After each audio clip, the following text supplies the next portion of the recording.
2019 has been a big year for films. You're definitely aware of this if you're on Letterboxd, where there's been several 2019 films making it to the top 250 list. Parasite actually reaching number 2 and dethroning The Godfather Part 2. This is absolutely insane and in a way a bit historical.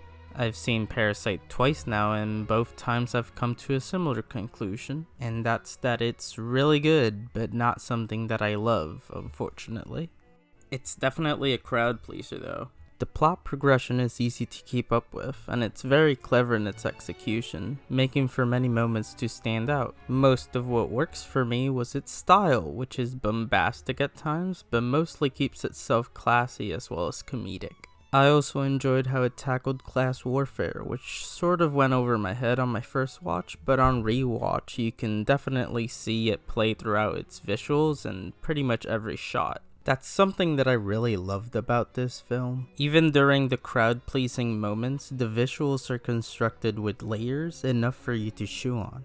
Granted, much of what is said visually is simply the one theme about class, so if that's not enough for you, then it might come as a disappointment. Every single performance was pretty great, especially the main characters. They're fairly easy to latch onto and satisfying to see them get through their journey. There's not a lot for me to complain about in the film, considering that it's all pretty well made, but I was just not blown away as much as other people were. I've seen many mention that they're impressed by little details that make the plot make sense if you're actually paying attention, but that's not something that blows me away. It's actually what I expect from a film that's been worked on for years. While I found most shots to be impressive and purposeful, I wasn't a huge fan of them personally, and the scene at the gym was especially ugly to look at, which is fine and perhaps the point, but still. On my first watch I didn't really like the ending at all, but on rewatch I've come to appreciate it a lot more. I'm still not amazed by how it ended, and I struggle to stretch the themes into where the events led to.